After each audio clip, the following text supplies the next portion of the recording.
This is the Fort Bend Herald Football Scoreboard Show with Joel Luna and Sam Cinta, bringing you this week's latest on the gridiron from around the bend. All right. Hello again, everybody. Welcome back to the Week 1 edition of the Fort Bend Herald Football Scoreboard Show. I'm Sam Cinta here alongside Joel Luna, bringing you recaps and actions of everything on the gridiron from LCISD and Needville and around the surrounding areas across Week 1. This show this week is brought to you by Creekside Christian Fellowship, introducing the unchurched to Christ and having a significant impact on our community with weekly service times Thursdays at 7 p.m. and Sundays at 9:30 and 11 a.m. with children's ministry available during all services. Find Creekside Christian Fellowship at 16628 Highway 36 in Needville. Call 832-595-7676 and find out more about how Creekside Christian Fellowship can fit into your life. And it was an awesome first week dip of the toe into the pool that is the 2025 high school football season. We had big matchups between playoff teams a season ago and matchups between teams that weren't playoff teams a season ago, beating teams that were playoff teams a season ago. A lot of fun. I remember walking into the press box Thursday night ahead of that Terry Houston-Worthing game and just kind of felt good. It was almost like that first breath that you take when you get to vacation, right? And you're sitting down on a beach chair and you got through all the hassle of flying and packing up your luggage and getting there and now it's just time to take it in. That's what it felt like, man. Everything through the summer, all of the prep work, everything that we do to get ready for football season, to be able to walk onto the field, see guys with helmets and pads and uniforms on, getting ready to play this game that we all love so much. It felt good. It felt right. And man, I just really couldn't be any more excited to start the season than I am. And this was just a great way for us to get into it. So I said a lot for us to get into. You're gonna hear from Darnell Jackson in this show. You're gonna hear from Brian Randle and Shane Hanks, and you're gonna hear some stuff from Chris Lane after the Mustangs' first win of his tenure there at the stable. So we'll get into this here and really dive into all of the action that we saw all across the bend in Week 1. In need of professional care with a personal touch? Physical Therapy Care and Aquatic Rehab of Fort Bend can get you back to work, life, and play free from pain. With locations in Richmond and the Fulshire Katy area, Physical Therapy Care and Aquatic Rehab of Fort Bend offers orthopedics, sports medicine, vertigo and balance rehab, and post-surgical rehab, and more. Call today at 281-344-8900 and find out how Physical Therapy Care and Aquatic Rehab of Fort Bend can listen, educate, and return you to functional independence. And of course, my opener, Week 1, Thursday night, Trailer Stadium, Terry taking on Houston-Worthing, and boy, what a performance out of the Rangers. 41-13, Everett Gary, 210 yards, 3 touchdowns, a whooping.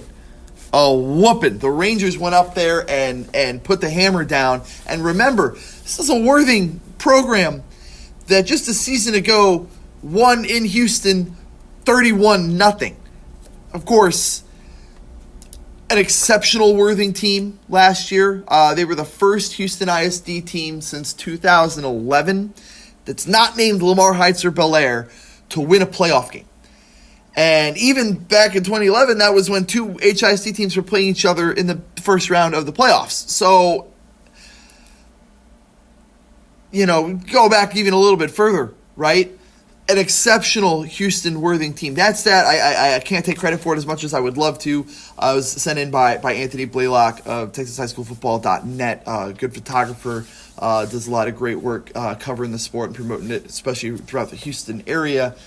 Him and his dad, Tony, do a great job. But, yeah, that Terry win, man, really, really impressive. Can't really start the season any better than what they did. I think if you talk to head coach Darnell Jackson, he's got a lot to be excited about, a lot to build on, and he thinks that there's a lot to like about this team's chances moving forward. Man, you cannot picture it any better, man. The guys, we've been eager ever since we got our second scrimmage canceled, and these guys have been eager to hit somebody else. You know what I mean? Yeah. And just starting fast, man. We told the guys start fast, finish faster. You know what I mean? You got some guys, got some opportunity to get some younger guys in the game, late in the game. That's always good to see. We got a lot of things to clean up still. You know, we were very young still, and we were young again, some kind of way in some places. But we're gonna continue to grow, man. We continue to grow, keep working hard. You know, we're not satisfied. We're not satisfied just yet. So the other thing, I think, talking about this game, early on, at least, the passing game for Worthing was something that moved the ball. They weren't necessarily setting the world on fire, but Spencer started 4 of 7 through the air passing, including a touchdown, had Worthing right in the game, and then all of a sudden he missed 6 straight passing attempts going into halftime. I asked Coach Jackson about what that was, if it was a mindset thing, if it was just settling into the game, if it was just getting through that opening game script, and he said it was a couple of different things that really helped the Rangers put the clamps on in the passing game. Just switching the coverage up a little bit and put a little bit more pressure on the quarterback and making him escape the pocket. However, he was dangerous when he got outside those lines. So just putting pressure on, changing our coverage up, and keeping our guys in coverage when he's scrambling. We want him to throw it while we're staying in coverage, though. That's just being young in the secondary. Those are things we got to clean up, and we will clean up. Looking to make your next real estate move but unsure where to start? The Ace Hernandez team at Manor Lane Southwest has you covered. The Ace Hernandez team is Fort Bend and Southwest Houston's real estate experts with 75 years of experience in guiding homeowners and home buyers alike. Contact the Ace Hernandez team at 281-762-6757 and find out more about their seller financing options today. Also Friday night, Del Mar Stadium in Houston, a big opener for the George Ranch Longhorns. They took on the Wolves of Houston West Side and put down a thumping 48-7. This was a much closer game a season ago, 29-21, won by George Ranch. This game was not close, like at any point. Of course, I was at Trailer Stadium. Joel was at Rhodes for the Fulshire Pearland game, so neither of us were at this one, but I'm checking scores throughout, and I remember looking down and seeing a halftime score of 34-0, and obviously they were able to put another couple touchdowns on the board, hold them to just one score in the second half. A really, really impressive win, and this is a George Ranch team, right? Like, we know Hayden Drinkard, the big running back, the big time running back, right? He's still a smaller in stature, even for the position. 1,500 yards a season ago. We know that he figures to be a big part of the equation, but one of the newer developments, right? Who was going to replace quarterback Hagen Lineberger? We knew that was going to be Tony Morrison, and Morrison, I don't know if you could realistically ask for more out of a guy making his first start for you. 8 of 11, 155 yards, and 2 touchdowns. 2 touchdowns right there by himself, that's more touchdowns than what Westside scored. So you'll take that. One of those touchdowns went to Elijah Zurich, a 17-yard touchdown reception.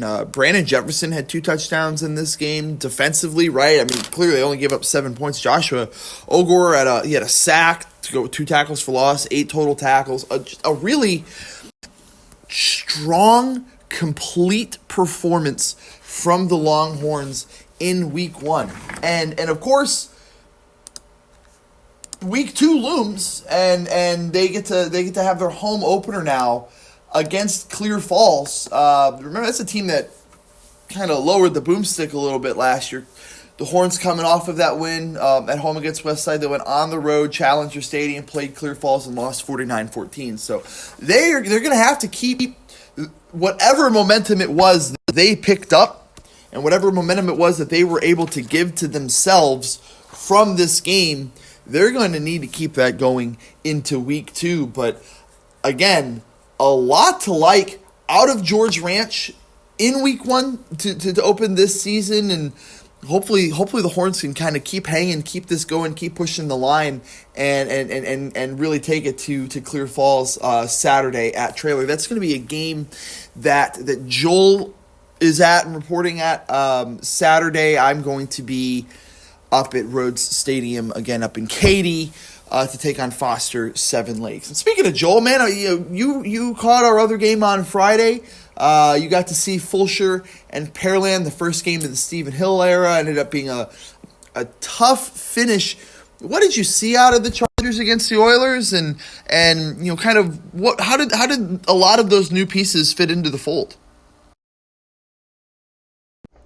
Realistically, it's going to take some time to find out more about these Chargers because there is just too much movement in with the program right now. They got a new offense, a new defense, and of course Stephen Hill at the helm for the first time this season.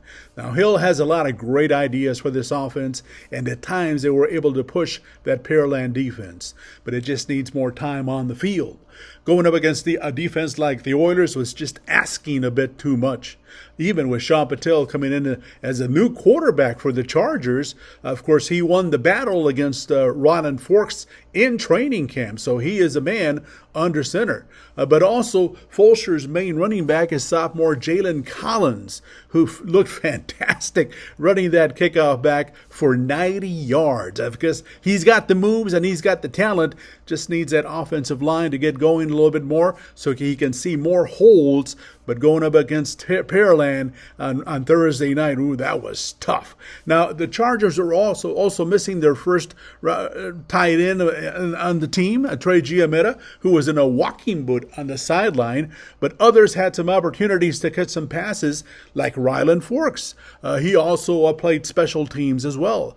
Others pressed into service were Wallen Lee, Trey Clovis, Jalen Walker, and Collins. Collins had a few balls thrown his way. Andres Pinata caught a 10-yard score from Patel to tie it up at 7-7.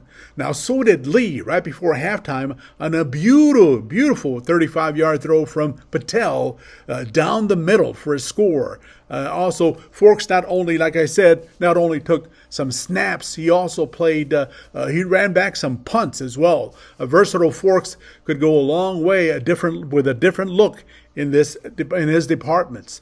Now, the defense was the issue from the start against the Oilers. From the first down, they started pressing on Patel, and that was tough.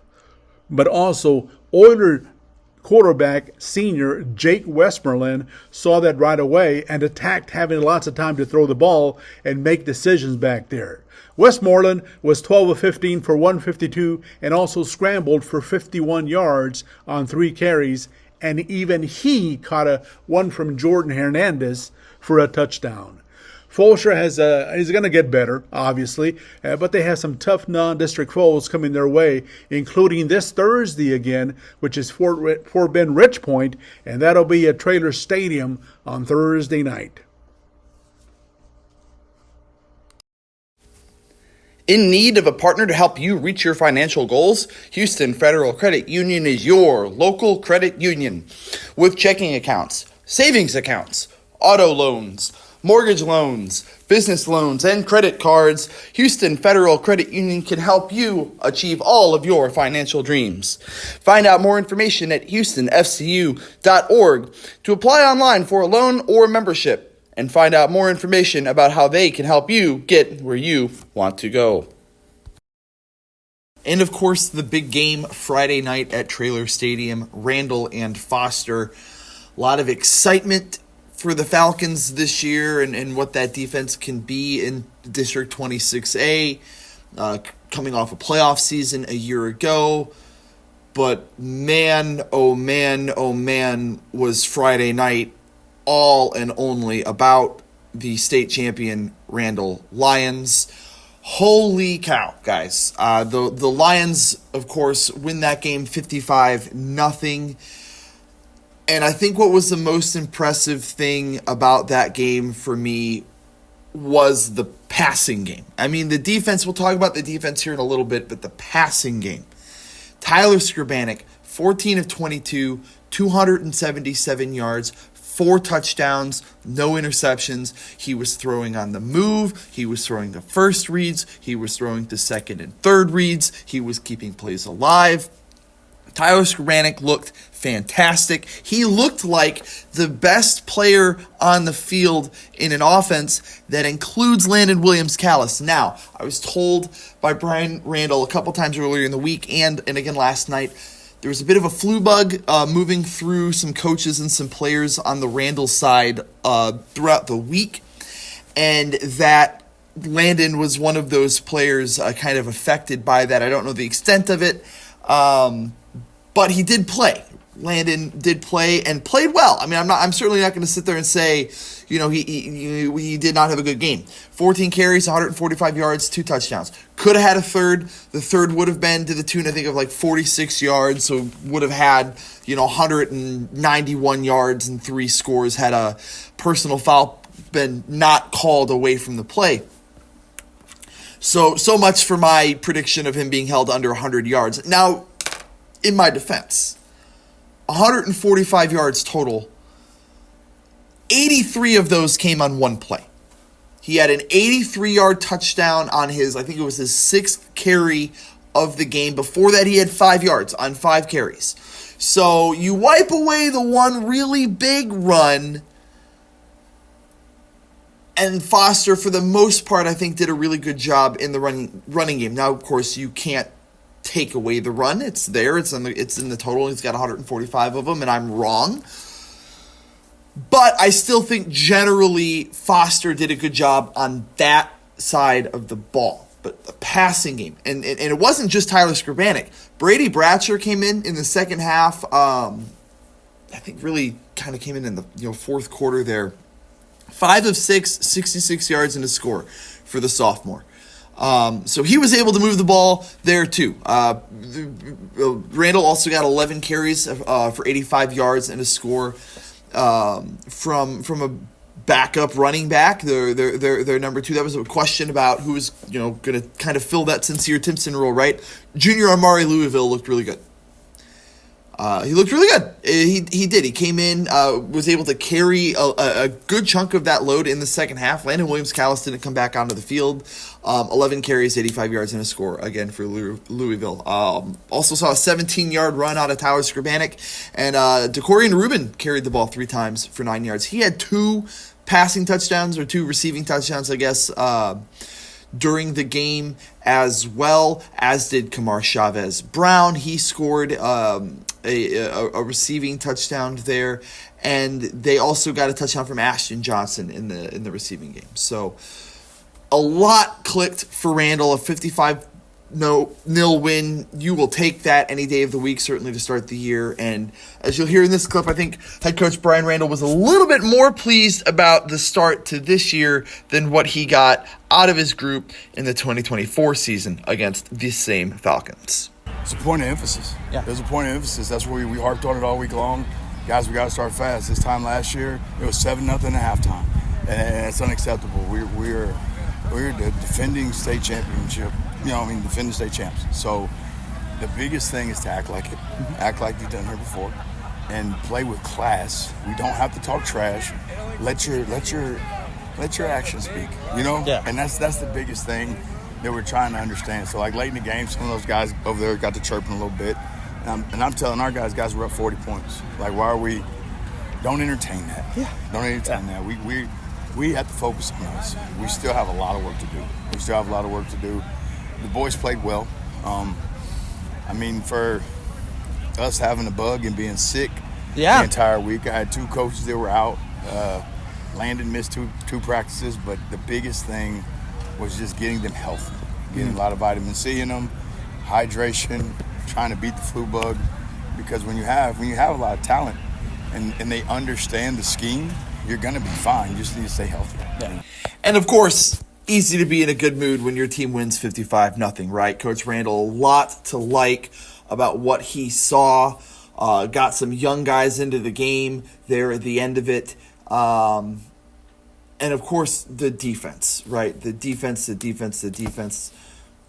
Ryan Mallory, Noriel Pac-Man-Dominguez, you saw make a couple big plays. Cameron Hippolyte made some nice plays, a couple tackles for loss. And I this is a name you guys are going to hear me say throughout the course of this season a lot. If you follow along my Twitter feed, even last season, you know safety Jalen Burton does, when he's on the football field, he does nothing but make plays. You see him walking around. He's not a big kid. He's undersized. He's quick and he's fast, but he's not a big bruiser. It's very unassuming. You'd think track kid, maybe a gadget running back, something like that. But this kid gets into the backfield. He makes plays. He had 2 sacks on 3rd down. One of them where he chased Caleb Lawson down in the backfield, made the sack. Jalen Burton makes plays. Like you're going to hear me say it 100 times this year. He made a lot of those plays. Again, the Lions had a late second half fumble recovery in deep in Foster territory. Other than that, though, nothing really going turnover wise. Had a couple plays, balls in the air, maybe could have, should have, would have had an interception, but didn't. But it was good enough. 55-0. A note, and this is something, I don't remember last year, Randle had given up more than 14 points in a game until the state title game. So right now the mark is 0. Randle picked up more first downs than passing yards allowed. I'm going to say that again real quickly for you guys. Randle picked up more first downs than passing yards allowed. It's in 2025, right? That might be something you could hear in 1920. But Randle had 17 first downs that they picked up, either, offensively or via penalty, and they gave up 12 passing yards the entire game. Yeah. Byron Fantroy had 37 yards on 13 carries for Foster. He was the leading rusher there, leading yard getter for the Falcons. Tate Cloud, 15 yards on 6 carries. AJ Akinbile, 15 yards on 4 touches. Johnny Bean, the second quarterback, he ran the ball. He's credited for 5 runs. He was sacked a couple times, 21 yards total. It was a tough day for the Falcons, kind of all around. There are some positives. As I said, I think they did overall do a good job against probably the best running back in America, at least in the class of 2027. But it's only one game. It's not a district game. Foster started 0-1 last year. It's not uncharted waters for Shane Hanks and these Falcons. And that's what I said. I said we can't let this define us. We played a good team. It's a tough, way tough, matchup. Can't let it define us. But that's the thing. We got to have a great week of work next week. Our focus is on Seven Lakes on Saturday night, and we got to watch the film. We got to get better. That's what I told him. I said I don't care if you play 1 play, 2 plays, or whatever. Learn from it. The film's not gonna lie. We're gonna find guys that's gonna be able to play and make plays for us. And that's just the bottom line. Who can play and who can make plays for us. And before we move on from talking about Foster and Randle, I wanted to share a little bit. Coach Randle was talking after the game about the respect that he has for the coaches on that Foster sideline and the way he lit up talking about his connections and the lessons that he's picked up from the different coaches he's worked at various stops throughout his career. I just thought it was really cool and provides a unique insight into, we see these guys as competitors. We see them play against each other and coach against each other and want to beat each other pretty bad. But at the end of the day, they're educators and they're all trying to accomplish the same goal. And I think this kind of humanizes that coach-to-coach relationship that so often we just look as adversarial when really can be an opportunity for the coaches to learn just as much as the players. Yes, we respect Foster, and we respect everything they do. I love their coaching staff, man, Coach Hanks, and my guy Lineberger. So Lineberger was on the staff with my very first year coaching at Foster. Lineberger was the offensive line coach, and they brought him back. And, man, it was so exciting to see that guy because people don't realize is that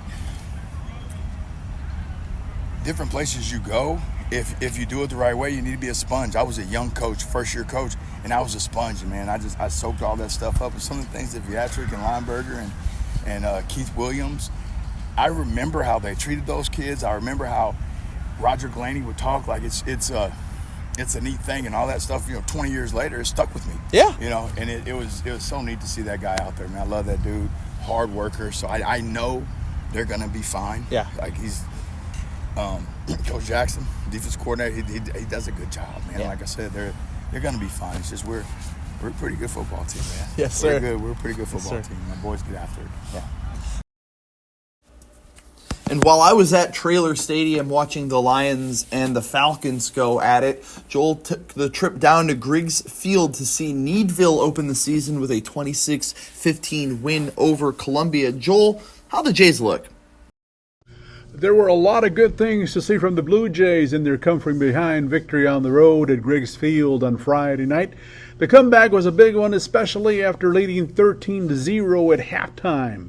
But turnovers can always turn a game around, and just like that, it happened with the Blue Jays as they gave up a fumble and a pick six to get Columbia in ahead of them in the fourth quarter. Wow, that was crazy, and that was quick too.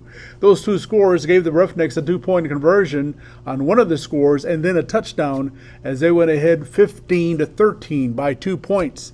Needville, they didn't do anything but get back to work. They fell back, and they started it with a Kobe Campbell 4-yard run on first down, but a personal foul was called on the Knicks, and that moved the ball to the 44-yard line. Oh, that always helps.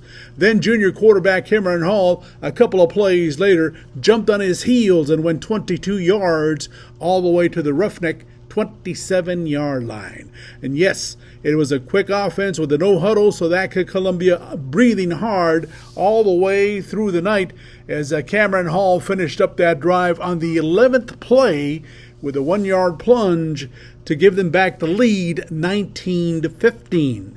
But with a little more than 8 minutes remaining in the game, still a lot of time for Columbia to come back. But with 8 minutes left, the Blue Jay defense came up big, especially Ralphie Ortiz, who came up with a third down sack on quarterback Kay Tho, which put them in a 4th and 17 deeper. So they held it and on that particular drive and held them back.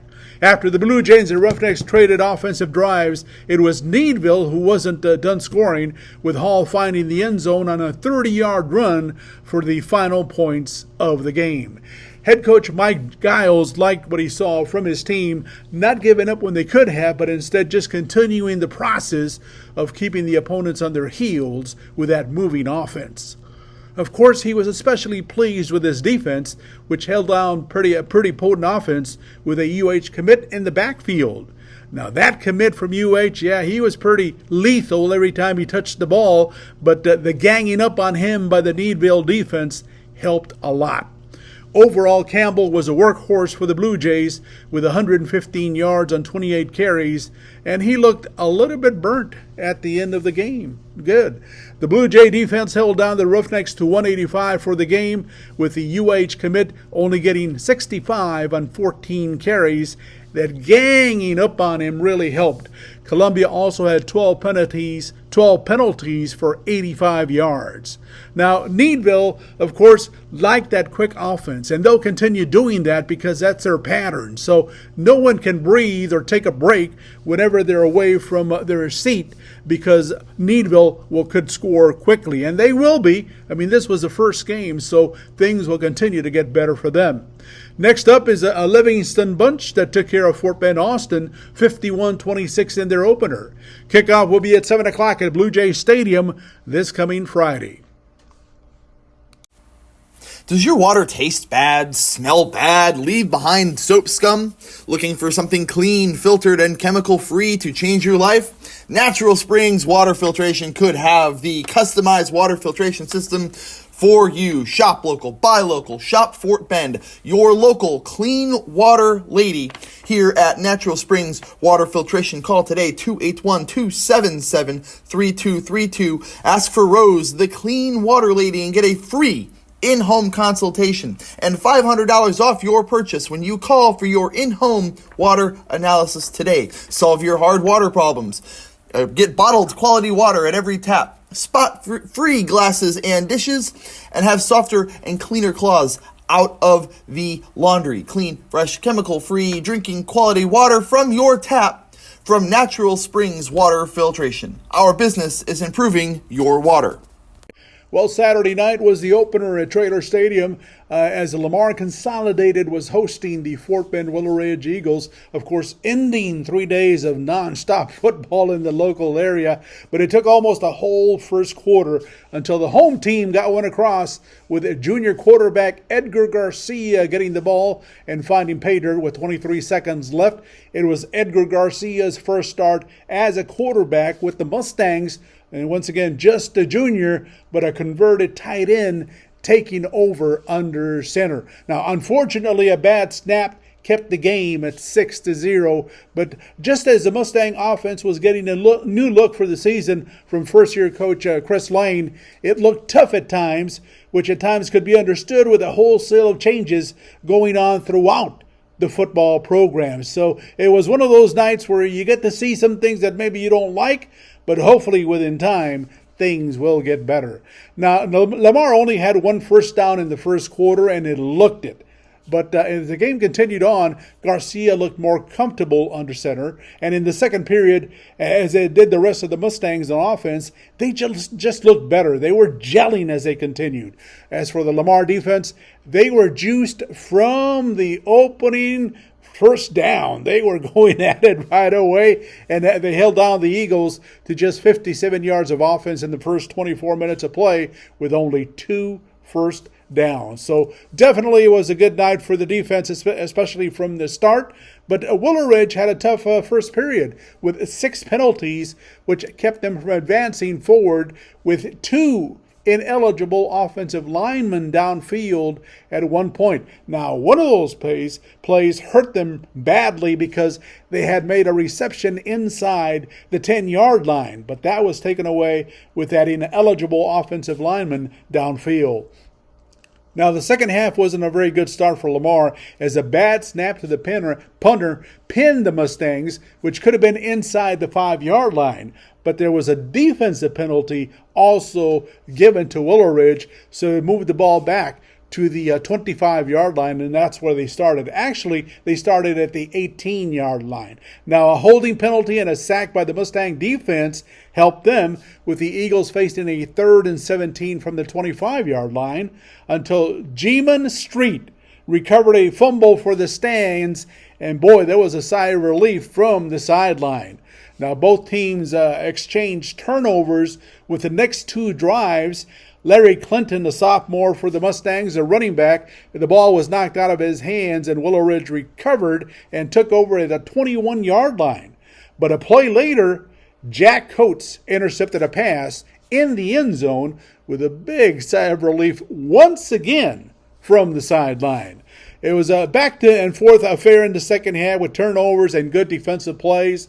Fort Bend Willow Ridge finally tied it up with a long pass to make it 6-6, but the extra point was blocked by that defense. Now, the winning score happened with Garcia connecting with Isaiah Coben for a 46-yard score with still 6 minutes left on the clock. But the defense stood firm for the Mustangs, especially after the offense fumbled with 1:02 remaining. Still, Coach Lane got his first win as a head coach, and that was the end of the weekend for them. Pretty was not be the word I would use for this game, but hey, what matters is the result, and we got the win at the end. So I'm proud of these guys. It was tough, it was ugly, but they persevered. And that's really what I want to see in this first game. I want to see how we handle the adversity, how we handle the tough times, and they did exactly what we hoped they would do. They stayed together. They didn't point the fingers. We're going to do something each week. We're going to single out a performance or 2 performances that we think just kind of merit special recognition. So without further ado, the first edition, the Kyle D. McRae DDSP CFAGD Player of the Week, it's going to be Everett Gary out of Terry. 210 yards, 19 carries, 3 touchdowns. you can't really ask anything more out of the Ranger running back, the senior who, of course, if you remember, was the preferred starting quarterback for the Rangers a season ago. And this year, because of personnel and because of who they've got at the position, they were able to move him to running back. And at least this sports writer's opinion, it looked like such a natural fit. He was comfortable. He was quick, explosive through the line, which with somebody his size, you're not necessarily looking at taking chances running through, in between the tackles, in between guard and center. But he was outstanding. He was heads and shoulders the best player on the field. There were a couple close, at least one close one. I'll say to Terry and Ruben at Randle. We can go 1A and 1B, right? Everett Gary being 1A and 1B. Terry and Ruben, 7 catches, 197 yards, and 2 touchdowns. But 210 yards on the ground and 3 scores will give the nod to Gary in week 1. Here's what the Ranger running back had to say about his performance Friday night in the win over Houston Worthing. I mean, they were doing a great job blocking the right people, so it gave me an opportunity to actually open up and run. So as the defense did what we wanted them to do, it allowed me to run. I know how you football players are, right? Like, you guys spend the offseason, you spend camp kind of envisioning what you guys are going to do in the season.